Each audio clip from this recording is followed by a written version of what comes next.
Hey, we're closing out 2018, and we're going to be talking about what we got right in our predictions, what we got wrong, what we totally botched. We're also going to talk about what's coming in 2019, technology and with social media and with communications and all that. How's it going to affect the church? What can you do to capitalize on it? That's what we're going to be talking about today on the Church Media Guys show. So let's roll the intro and get it started.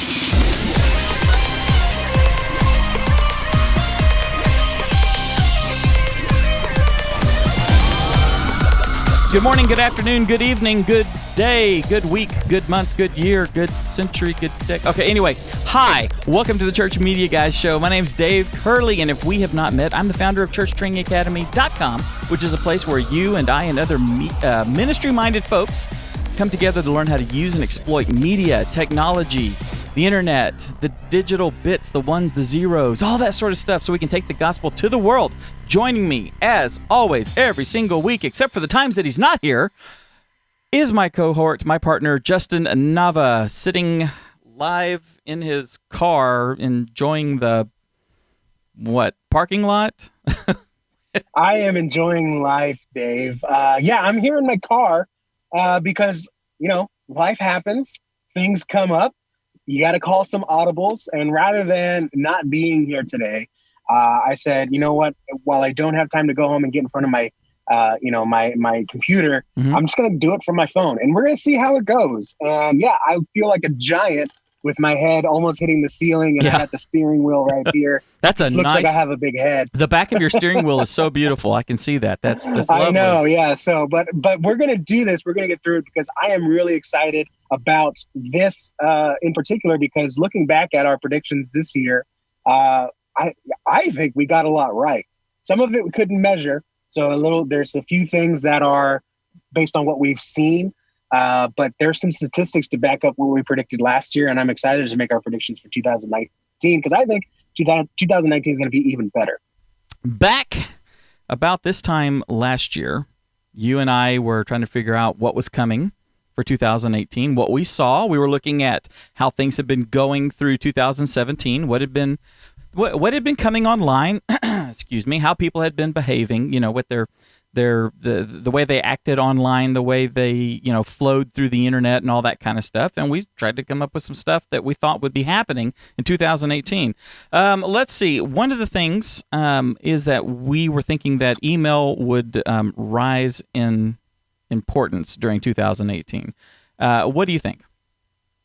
It did. Yeah, I agree. So, I was shocked. I quite simply went on. I thought, there's got to be someone that did a report or research paper or something that compared 2017 and 2018. And absolutely, actually, Adobe comes out with a consumer email report every year. And what do they find? I gave you the exact numbers. Let's see. It says, according to Adobe Consumer Email Report, personal email usage is up 19%. However, open rates are down 3% from 64 to 61%, which is not too bad if you really think about it. In personal email open rate of 64%, I mean, that's now 61%. That's still really good. I mean, it basically saying that, you open most of the emails that are sent to you on average. Right. Yeah. So people are getting a little bit more picky on the emails they're opening, but overall, personal email usage is up and 19% too. That's crazy. They said something like it's a half hour more every week. Now what I didn't write down for you was work email is down a little bit. But that's because work email is now infecting our phones and our personal devices. So we have work email pretty much anytime. So we're not always checking it during work hours, but we might check it while we're watching TV or laying in bed at home. So work email has gone down a little bit, but as a church, you got those personal emails. Guess what? They're checking them more. So I think we got it. Email has risen in importance. And I read another stat. I didn't write it down. Email is pretty much just as important to Gen Z as it is to millennials, as it is to the baby boomers. The difference in the way they check emails is within 5% of each other. So it's still important. I think we nailed it. Yeah, I think it is too. I mean, I know we've been using it a lot this year. For communicating. It's one of our big communications channels with our audience. And with our members and stuff. Yep. So Yeah, I think so. And by the way, we're going to double down on that in 2019. Yeah, we are. So if you like the content we do here, we do the show once a week. We publish once a week. We get a pro tip out twice or three times a month. In 2019, we will be emailing every day. Yep. So if you like our content and you're hungry for more, email where it's at. Just go to our website, download a free resource. You get added to the email list. That's the only way. It's not open any other way. We want you to invest in us, and we'll invest back in you. Absolutely. So if you're hungry for more content, look for us in your email, because we're going to be there every day in 2019. Yes, we are.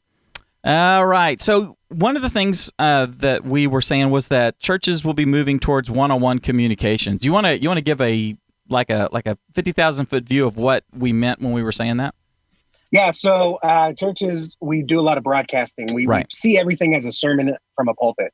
So we say, "Hey, y'all," versus "Hey, you." Right. So we predicted that one-on-one communications will improve.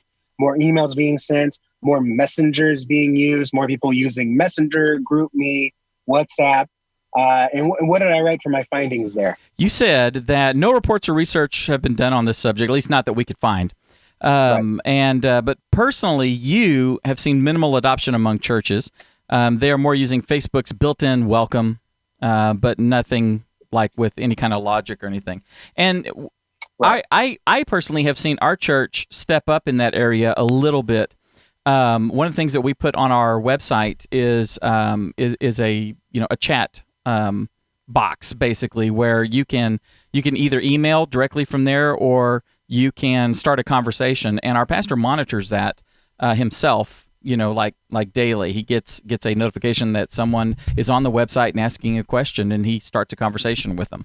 And if he's off doing something or whatever and isn't able to do that, then he personally responds to the emails. He's taking this concept of the one-on-one interaction from the point of the person coming onto our website and asking a question. They're talking directly to the pastor, and he wants to have that relationship as long as he physically can, as long as his time constraints aren't so numerous that he just can't do that.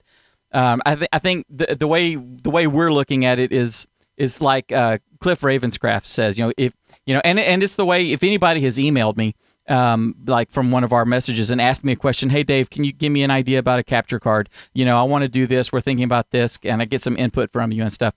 You get this same message coming back from me, and this is kind of what our pastor is doing as well. We want to, while we can, we want to do for everybody what we would like to, or what we can do for individuals, or we want to do for individuals what we can't do for everybody. We can't respond to every single email. We can't have these one-on-one conversations just, at the drop of a hat and do that. But while we're at the point that we can, we do want to have these conversations. And so that's what he's doing.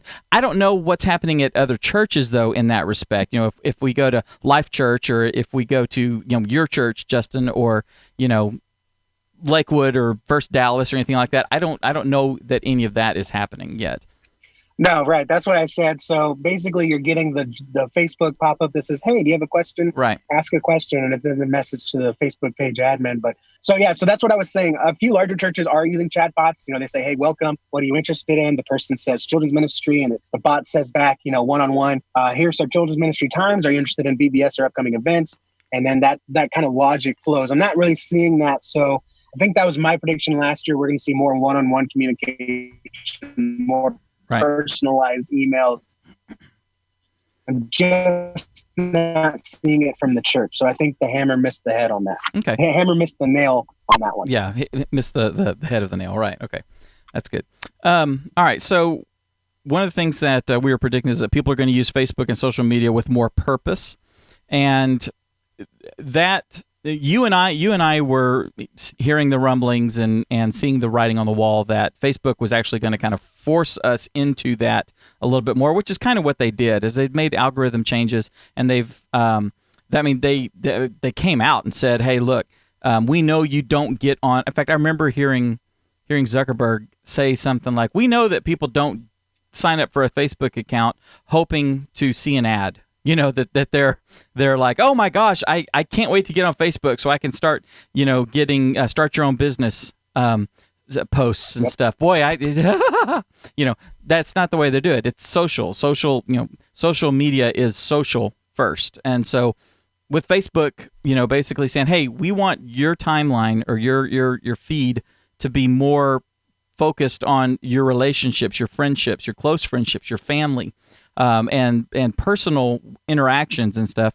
We're seeing less penetration organically of like the pages, right? So they kind of forced us into that, but that kind of dovetails into the idea that groups have become more important. And so I think the people that are moving their Facebook interactions at churches, that are moving their Facebook interactions like with their congregation into Facebook groups, I think that is, Facebook's forcing the hand, but the people are actually doing that with more purpose. So like we have to make a group so that we can communicate. So I think it's kind of a both. Facebook was forcing that a little bit, but by necessity, some churches have just embraced the snot out of it.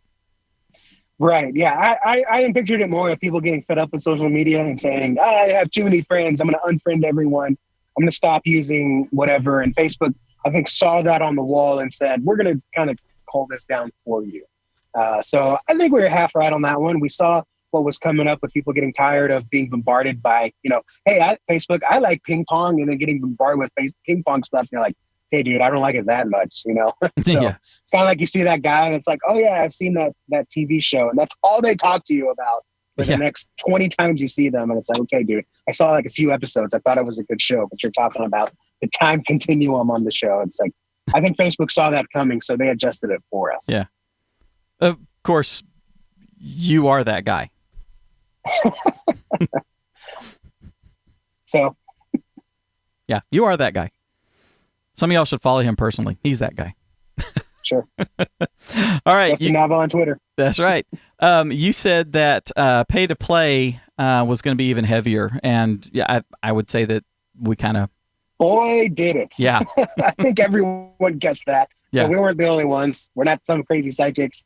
Average cost to advertise on Facebook went up 70%. Mm-hmm. So if you were waiting to get into the Facebook game, it's more expensive now. The Big Mac costs $1.70 now instead of $1.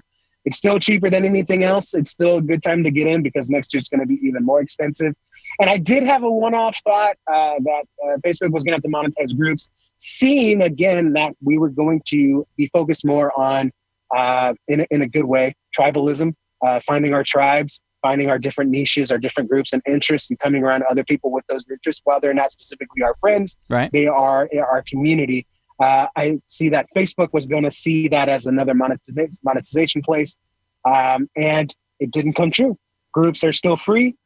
Groups are not able to advertise themselves. A page has to advertise a group. So I was wrong on that. But I will add the caveat that Facebook added paid Facebook groups. Right. So there, you can now, we have a private group, and when you become a member, you are allowed into the group.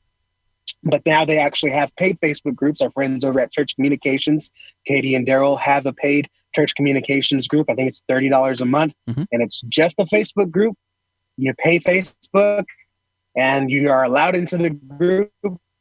And, they do things just like we do, but more of the communications side, less of the technology side. So right. I don't know if you count that as right or not, but Facebook did find a way to monetize some groups and, of course, get their cut. Yeah. Because Facebook doesn't get any money from you or me from our private group, but they will from other groups for those paid Facebook groups. So, yeah, I was a little off on that. Yeah. Well, then that's yeah. I mean, and that does kind of make sense. I mean, I think doing the pay to access the group thing, I think just makes more sense across the board, and it serves the group and the people in the group, I think, better. Does that make sense? Sure. Because I mean, they're paying to be there, they want to be there, and the other people are paying to be there. So now the content, and if Facebook also makes sure that if you're part of a paid group, then your feed is going to be seeing tons more, I would hope, organic stuff showing up in your feed without having to go to the group and look for it. If that makes sense. I hope they're doing that. I haven't actually done any research or seen anything. That could be true. That. I speculate that Facebook just saw a bunch of people paying to be invited to private groups, and Facebook said, we need a cut of that. Yeah. So let's take out the middleman and let's collect the payment ourselves. Because I'm sure they don't pay 100% back to the group owners. Yeah. I'm sure Facebook takes a cut. So, yeah. All right, let's move it on. We got to get to our 2019 predictions. Yeah. What else did we guess last year? Well, we said that 360 video was going to be coming into its own a little bit more. And as far as churches go, we've seen people playing with it, kind of like we did last year. We saw people playing with it and testing and doing some tests just to see what it would be, what it would be like and how they could use it. We haven't seen anybody use it. However, in general, we actually have seen 360 video a lot more online. People doing more 360 recordings and some live streaming and stuff in other areas. And, sometimes the church is slow to adopt some of this stuff. But, we were, I would say 25% right. In general, I mean, the ones we got right, we really got right. Yeah.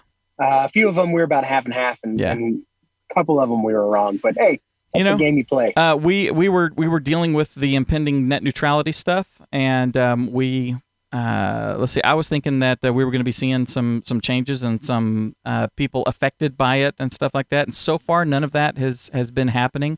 And let's hope that it continues to be that way.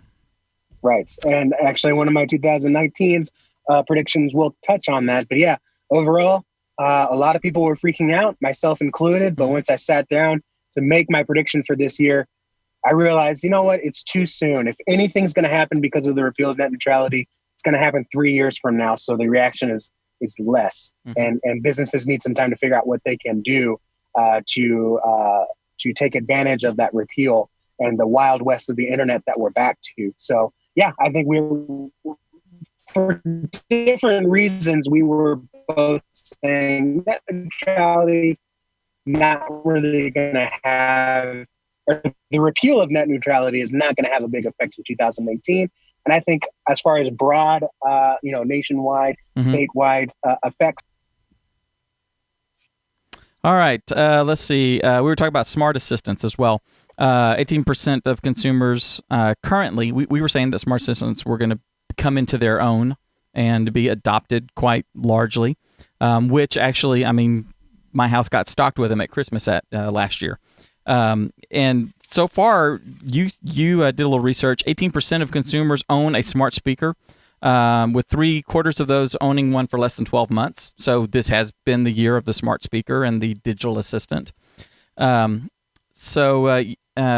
you said something about Apple finally opening up Siri, meaning that Siri can be available on non-Apple platforms. Is that what you mean? One of the things that you mentioned, Justin, was that that Apple is finally opening up Siri. Do you mean that they're opening it up for people to develop stuff for Siri, kind of like we can do things for Alexa or we can do things for Google Home? Or do you mean they're opening up Siri so that it can be on non-Apple platforms?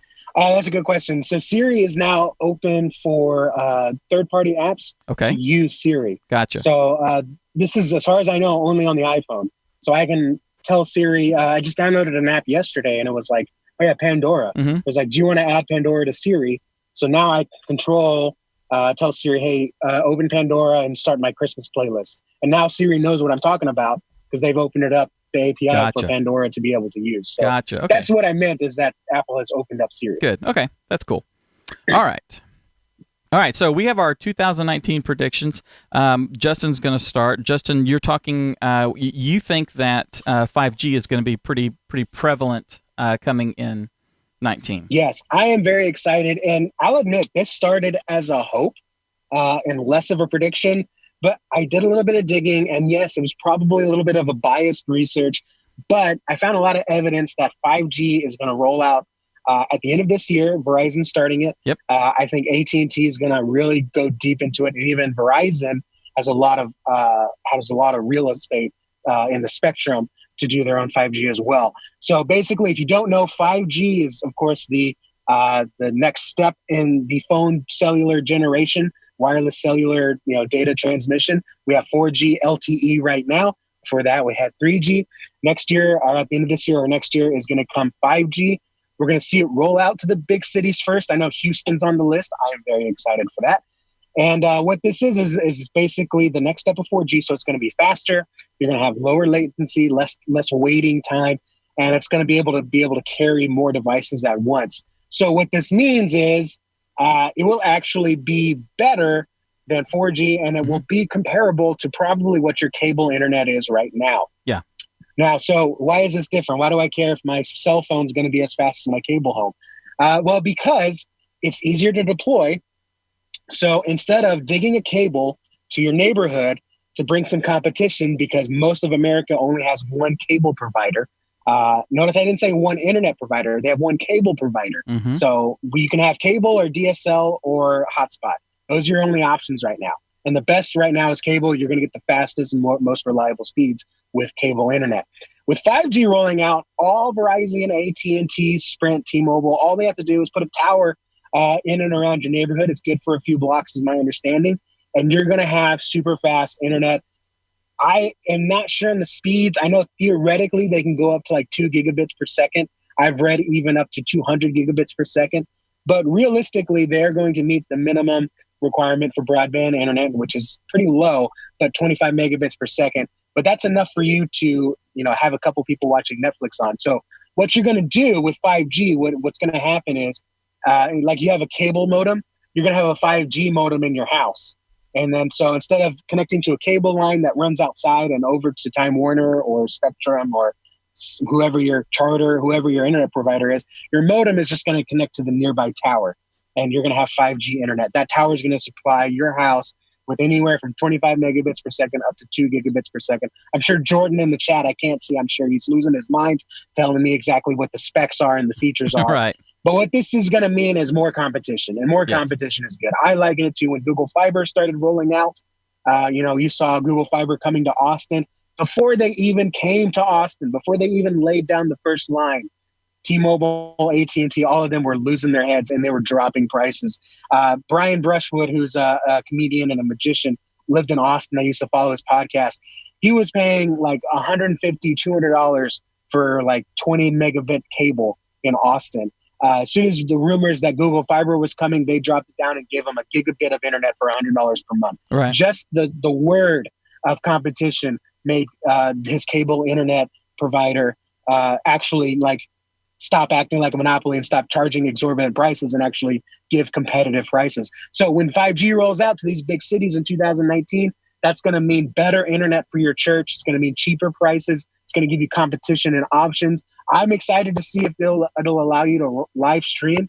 But if it does go up to 2 gigabits per second, you're talking about 2 gigabits of internet, which is blazing fast, enough for a large church, all running off your modem. You're going to be able to live stream. You're going to be able to have guest Wi-Fi set up. You're going to have to set up your own hardware, but it's going to be affordable finally. Yep. And you're not going to have those stupid, we had like 40 megabit internet. We were paying $300 for it. Yeah, because ridiculous. we were a business at my last church. Right. It's ridiculous. Yep. Because they can charge whatever they want because there's no one else that'll supply us cable. Right. Finally, competition is coming. I'm excited for 5G. So that's my prediction. In the big cities, 5G is going to come out, introduce competition, and your internet at your church, if you're in the cities, is going to get a lot better.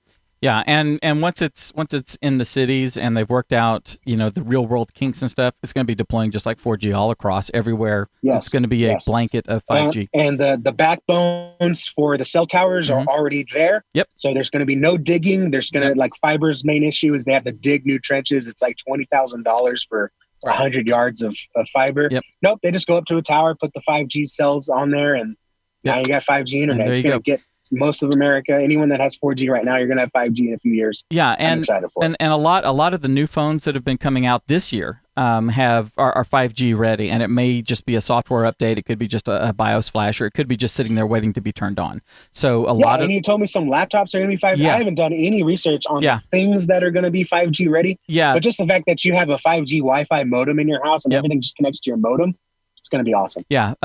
Lenovo and HP and I think Dell are already going to be introducing in 19 5G capable things.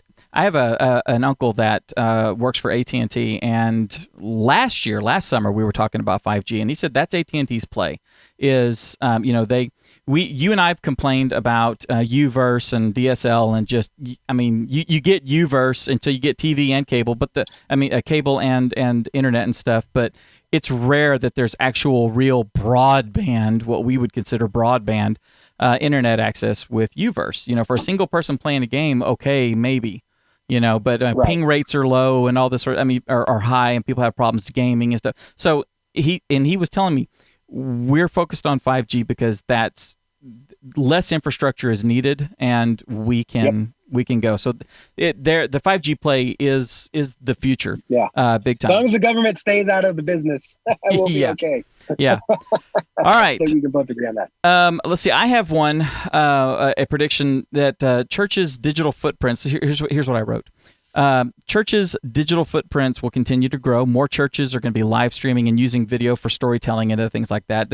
Churches are just going to be doubling down more and more on using this stuff. And I also think that more people are going to be using live streaming not for the one-on-one, but for the random informative type of thing. So instead of sitting down and typing out, "Hey folks, don't forget to join us on Wednesday night for choir," or whatever, for rehearsal or something, the worship pastor is going to do a live stream or record a video and then toss it on there. But it's going to be more of that in the moment. Here's what we're doing. Hey, worship team, here is the stuff that you need to know, and if anybody else wants to come and join us, here's how you join it. But instead of typing these things out, because that can get lost in a sea of moving images, I think we're going to be seeing more and more of that in the moment live stream to your group or to your page, probably to your group, as people are adopting groups more and more and more. What do you think? Yeah, absolutely. I think we're going to see the what is it called? The first method of live streaming that you call it. Oh yeah, selfie mode. Yeah. Mm-hmm. We're going to see a lot more of that adopt, maybe a little bit more of the indie mode as the selfie mode grows.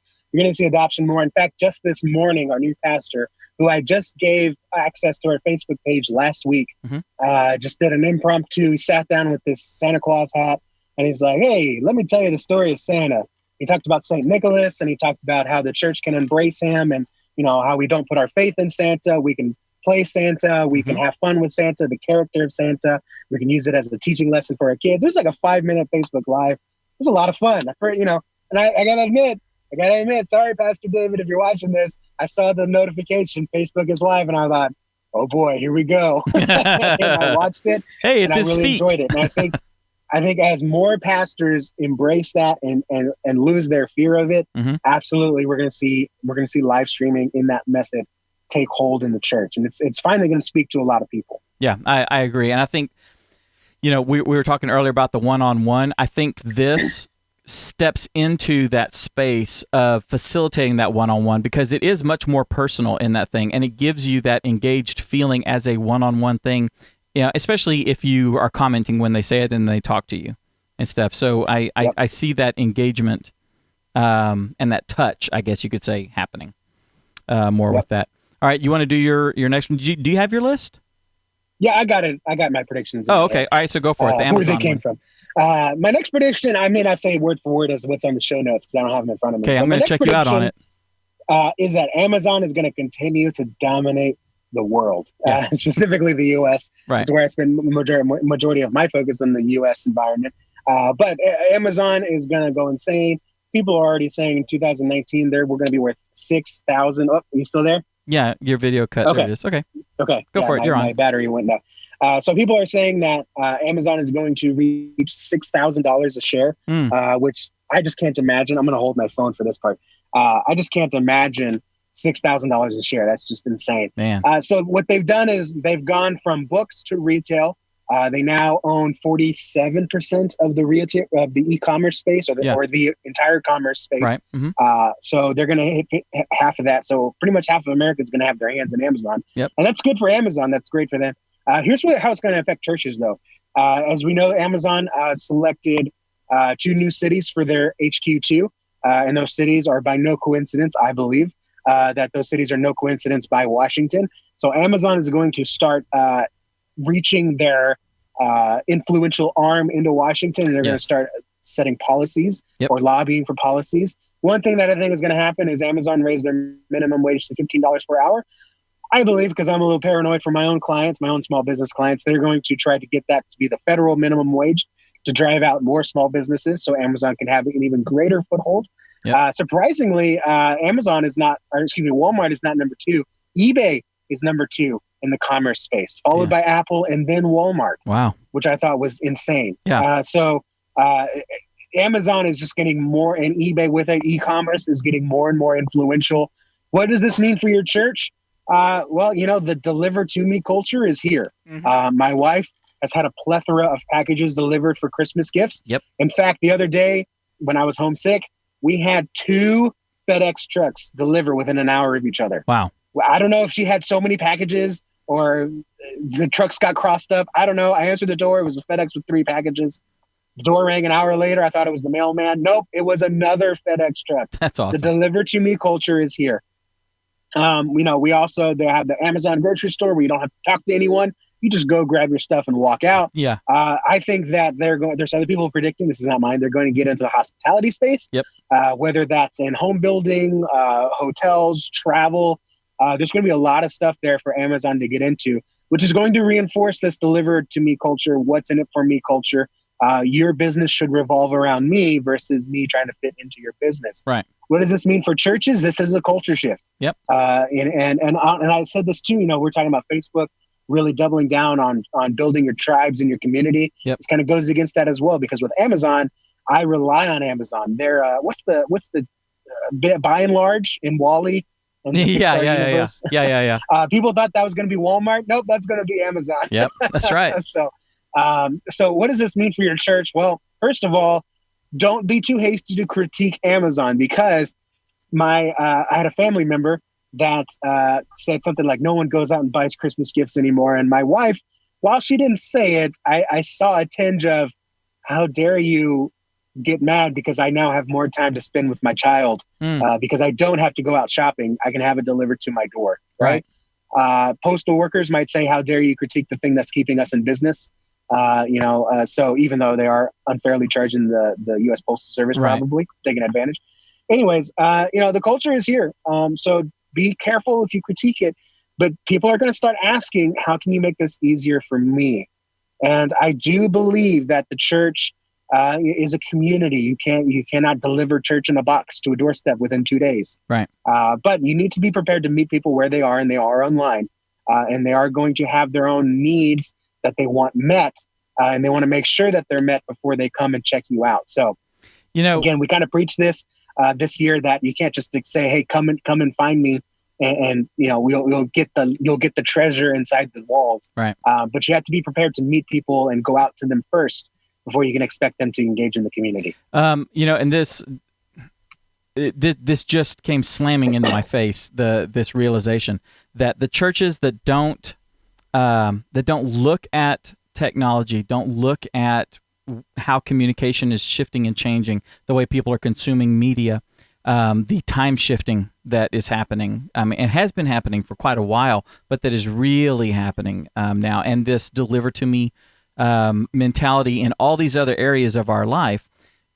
If a church doesn't embrace that and work with that and figure out ways to make that to be a tool for the church, then that is the equivalent. They will be the equivalent, I guess, of the digital Amish, because in our culture we have the Amish churches, the separatist style or sects of Christianity that they still have a buggy and use a buggy whip. They don't have motorized vehicles. They don't use electricity, or they use it sparingly. They are separated and basically Luddites when it comes to the modern world. And I don't mean Luddites in a negative term, just what they are. And a church is going to be that. The ones that don't do that, the ones that say, we're not going to live stream, we're not going to podcast, we're not going to do, come to the doors, all you sinners, come into this house and have your sins cleaned and all that sort of, they are going to be the digital Luddites, the digital, the whatever you want to call them, Amish or who, all the equivalent of that in the digital world. And so they will lack influence, I think, on a broader scale. Right. And yeah, there will be some lines. There will be more lines drawn in the sand. Let me start that over again. There will be more lines drawn in the sand of, like we critiqued the article that's podcasting hurts sermons. Right. There will be more people and more churches that say, we will not do this. And they will be okay for a few years. They will die off. They will probably join together. Two dying churches will merge and create a church that'll live on for another few years. But, I think they'll always be around, just like the Amish are still around. There will always be, a church for the people who don't want to use technology. And that's fine. That's for them. That's how they want to worship. We have churches that don't use instruments. Yep. They're still around. That's okay. If that's how the church you want to be, that's fine. As long as you know that that's who you're trying to reach. So don't try to be a church for everyone when you refuse to use what everyone's using right now. Yeah, that's right. That's right. Know your audience. Yeah, let me give my third prediction here, and then I gotta skedaddle. My third prediction, it's a little hard for me to put into words, but my third prediction specifically for the church is that personalization is going to get a lot easier. And by that, I mean that we're going to be able to have access to certain amounts of data. It's going to make it easier for us to talk to certain people that we need to get our message to. So, for example, in the olden days, we'd have like a women's event, okay? And we'd say, hey, ladies, go spread it around your book clubs and your sewing circles and your mommy and me times. And we try to get the message out to women that way. We would go to grocery stores. We would go to the malls, places we think women would be. And we'd try to, spread flyers or leave business cards or start conversations. In the same way in the digital age, I think in 2019, it's going to get easier to do that. I think a company is coming, or a company is going to innovate a way for you to say, hey, let's say, I don't know, the fake company name, ABC Company. We have a women's event coming. We'd like women ages 30 to 50 with at least one child. We'd like to advertise to them, please. Here's our money. And the person's going to say, okay, here's 5,000 people in your area. We're going to address them by name in a Facebook ad. We're going to do a special banner pop up on their favorite websites. We're going to send them a special mailer. It's going to say, hey, Mary, there's a motherhood camp coming up that's just for women. It's perfect for you. Here's the information. Call this number or sign up. And it's going to be that easy. And I think it's going to be much easier to be so much more personal. And I think the personalization that we have right now, churches are going to finally come on board with personalized email, chatbots. We talked about one-on-one messaging and conversations didn't exactly get adopted by the church in 2018. I think it will come in 2019. We'll start to see more personalization. I think Facebook is going to open up some ways to make it easier because while Facebook ads are extremely personal, they're still not incredibly intuitive, and it's very scary to go in there for your first time. Oh, sure. And try to build a personalized ad, especially in the churches. We're so concerned with creative. Yeah. We forget that, we have a certain audience. And so I think it's going to be a lot easier. I'm not sure how, but I think in 2019, we're going to see a combination of data and companies and innovation make it so much easier to finally get our message across to the people that need to get it. This is going to help our women's ministries, our parent ministries, our military ministries, any specific ministry that you have. You have a food pantry ministry. You're going to be able to say, hey, anyone below this income level, Facebook, tell them that we got food for them. Tell them that Facebook, anyone that's unemployed, tell them we got coats for them. We got suits for them to interview. And that may not be Facebook, it may be something else, but I think that's coming in 2019. Hard to put into words, but do you understand what I'm saying? Yeah, I do. I do. We have a lot of that personalization already available to us, especially through like the Facebook ad and targeting, that kind of thing, where you can boost to people. We have it available to us, but the church doesn't seem to caught on because they're still running the same ad to just everyone. No, exactly. We're going to hammer this in the insiders, but when you make a Facebook ad, basically 5,000 foot view, make it for the people who want to come. So, something that I like to do is, I make a Facebook ad featuring a quote from The Simpsons. And I tell Facebook, hey, show this only to people that know about The Simpsons. You can make a joke in a sermon about an 80s TV show that only half the people will get. But on Facebook and with the internet and Google and ads and all that, you can make sure that they will get that joke. They will get that reference. So instead of trying to make creative for everyone, make a few different creatives for a certain amount of people, and then advertise it, promote it to those people. Then 100% of them will know what you're talking about. So again, you don't have to blast, we have a women's ministry and there's 70,000 people in her area. Facebook, please show the 70,000 people our women's ministry, when 60,000 of them will have no interest, right, or find it not relevant to their lives. Exactly. But if you can save money and show it to the 10,000 that are, you're going to see a lot more return for your money. And that's what's going to get easier in 2019. Exactly.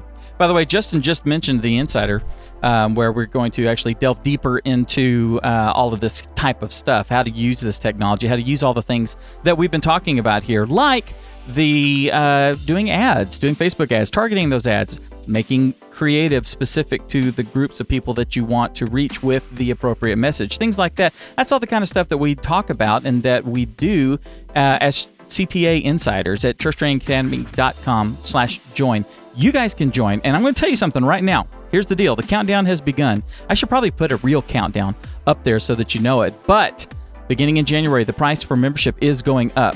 So now is the time to join Church Training Academy. If you have been on the fence, if you've been thinking, maybe I'll join, maybe I won't join. Listen, right now, as of the time of this recording, the beginning of December, literally the last day of November, the beginning of December 2018, it's $27 a month to join. So take advantage now, because we are raising up the price. And, if you want to learn, if you want to get with other people that are going through the same kind of things that you're going through, people that have solved the same problems that you're facing, if you want to learn how to live stream, if you want to learn how to edit video, if you want to learn how to shoot video, if you want to learn how to light, if you want to learn how to do email campaigns, if you want to learn how to do the creative stuff, if you want to learn how to use the different apps and programs and things like that are out there, that's all the kind of stuff that we're all working on at Church Training Academy. So go to churchtrainingacademy.com/join and get in now before we raise the prices for membership. Currently, it is $27, so get in there before it's gone. Okay, in 2019, I'm going to read this to you as I was typing it out. I kind of had my more complete thought there. For 2019, I think more churches will be learning the need to increase interaction and growth in their digital communities. Some churches, believe it or not, still see the people that are watching on the live stream or that are subscribed to the YouTube page or subscribed to the podcast, they don't see them as real. Okay, does that make sense? When I say that, I mean, we know they're real people, but there's something in their head that if they're not in a pew on Sunday morning, then they're not real people. They're, how many people attended on Sunday? 325. Okay, did you count the 36 that were online during the live stream? And did you count the 85 subscribers to the podcast? They count. They do, because they're receiving the message. They're the people that you're talking to. They're the ones that can take action on the message. They're the ones that can take action on your announcements or whatever like that. So they are real. So I think in 2019, churches are going to be, and this is something that Justin and I will be working on in our own churches, as well as helping to teach and train you guys on, is how to increase that interaction. Justin mentioned earlier that we have a deliver to me mentality. Look, it's already here. Okay, I mean, it really is. It really is. It's so funny. He was talking about Amazon, and week before last, my wife had ordered a chocolate fountain. She wanted a chocolate fountain for a party we're doing this Sunday, actually. So she wanted a chocolate fountain. Okay. She ordered it from Walmart and did the deliver to my store thing. Okay. We went there to get it, and we had to wait for 20 minutes for somebody to show up to bring it to us. Okay. And I fussed at her. Why did you order it from Walmart? It could have been here Monday instead of having to wait 5 days for it to be delivered. And it was the same price. Why did you order it from Walmart? Why do we have to come here and sit here and wait for 20 minutes for somebody to realize that, they were serious, they do want us to go get this for them? You see what I'm saying? So it's already here, okay? Everybody is thinking like that in a large way. That is the way we are with our media. That is the way we are with our books and our music, and we rent our music. Did you know that? Have you realized that? We're renting our music. We're renting our TV. We're renting our movies and stuff that we watch. So we're already doing that, and we get to see it when we want to see it. Not within a certain window, okay, or sometimes in a certain window, but that window's not like this anymore, okay? The windows are huge, okay? So like on Netflix, for example. Something will be on Netflix. It'll be available on Netflix for 2 years. You know, you can watch this series or you can watch this show or watch this movie or something, and then it cycles off and then something else comes in its place. You see what I'm saying? So people have that mentality, okay? They don't just drop that mentality when they go from place to place to place to place. They don't all of a sudden say, "Oh, I'm going to drop everything the way I'm interacting with society and the way I'm interacting with media and information and data and my social interactions. I'm just going to set all that aside and go do it this way for 1 hour a week." That's happening less and less and less. So I think the need to increase interaction and engagement and growth and build relationships with the people that are not physically present, butts in seats in your church is going to grow, and it has to. Otherwise, you're going to alienate these people, and you don't want to do that. The whole idea is to spread the gospel and to bring people to a relationship with Christ. I assume that's what your church is here for, right? Not for a bottom line, not to raise, not to be a way to make money, not for anything like that. I am going to take it for granted that you're there to change lives and win souls. If so, these are souls that need to be won. These are souls that need to be interacted and developed and discipled and all that.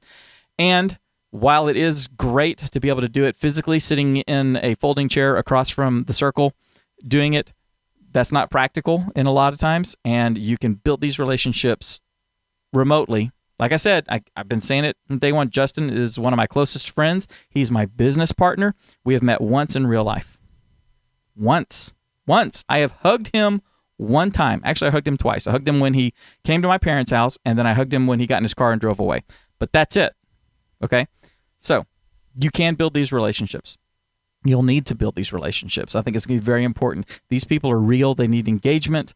And if there are ways that you can increase the analog experience for them, and when they're remote, I'm throwing an idea out here. Let's say you have 10 people in I live in the DFW Metroplex. Let's say that our church had 10 people out in El Paso that were regularly live streaming our church or subscribed to our podcast or watching watching on our website or whatever.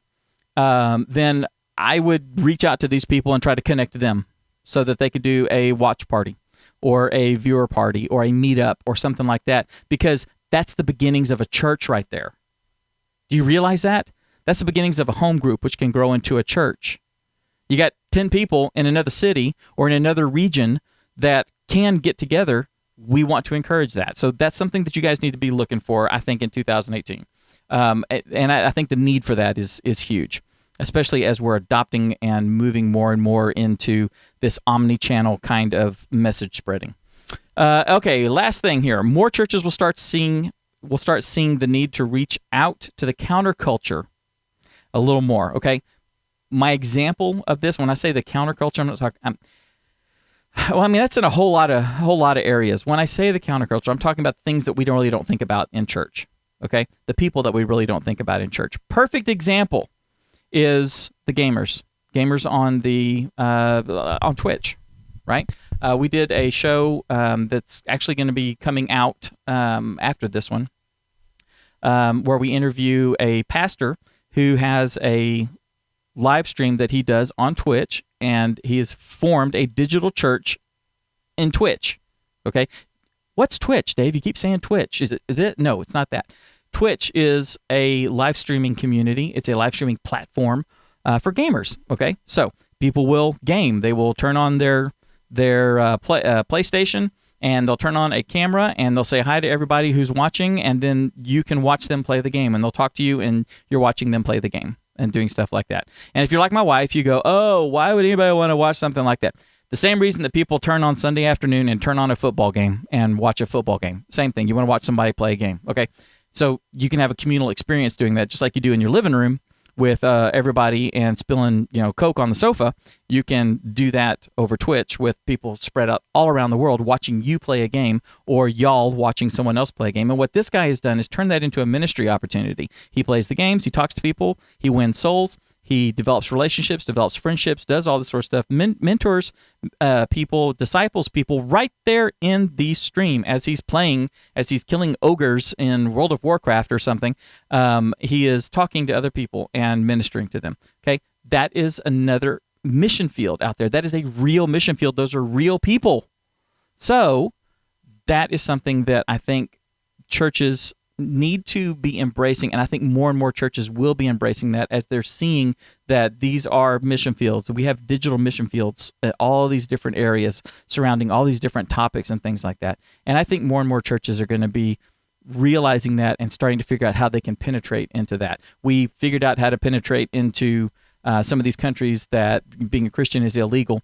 Now, let's focus on these other ones as well. These other areas where Christians are, and they would like someone that they can relate with, as well as where people are just out there looking for answers. And look, there's somebody who understands me, and oh yeah, this God thing is real.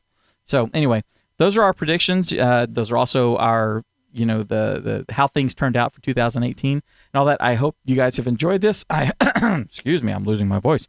I hope that you guys see and understand some of the things that we've been talking about and the things that we think that are going to be coming for 2019. Figure out how you guys can use these things as they're coming along and adapt your ministry into these, or adapt these things, these tools, these resources, these methodologies and thought processes and mindsets into your ministry so that you can reach more people. Again, that's what we're all here to do, right? If you guys enjoyed this, be sure to leave a comment below. Be sure to tell us what some of your predictions are. What are you thinking it's going to be like? What's coming down the pike? What are you guys already adopting? Some of these things that we've been talking about, maybe you guys are already doing. I want to know how it is. So leave a comment below. And if you like this video, then I'm trying to think if either this video up here is going to be good for you, or this one over here is going to be good for you. But go ahead and click on one of those, and we will see you guys in the next video. Take everything that you've learned and use it to go change lives.